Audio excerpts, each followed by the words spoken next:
Are you one of those people who always have plastic utensils on hand at home? Plastic utensils like forks are used all the time, eating lunch or snacks or at a party. When most people finish using their plastic fork, they toss the used fork into the trash without a second thought. After all, what would you possibly do with an old plastic fork?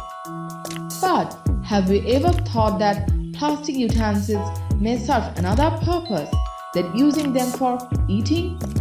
Maybe a bigger purpose? Well, if you don't think so, then you are tuning into the right place. Just keep watching the video to learn why you might want to plant those utensils instead of trashing them.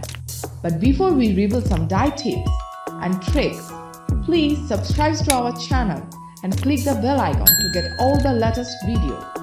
Here are some handy ways to reuse your plastic fork or spoon instead of discarding them. Number 1. Keep pests away from your garden.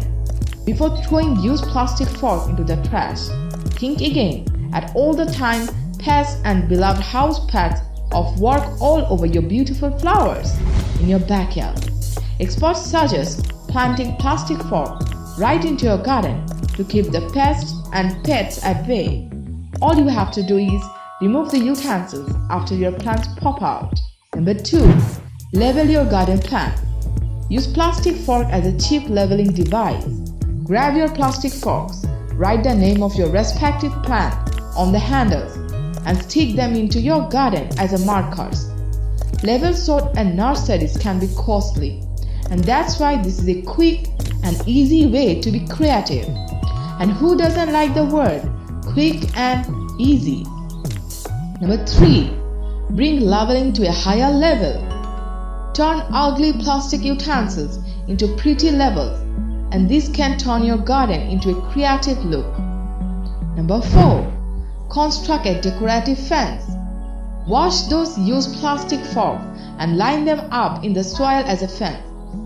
It's not only make for a great way to keep squirrels away, but also add a touch of decor to your garden. Number 5. Decorate your garden. Turn boring plastic into chic garden art. You can make different kind of flower and decorate your garden with them. Just show your creativity. So that's all for today. Did you enjoy these dry gardening hacks? Let us know in the comment below.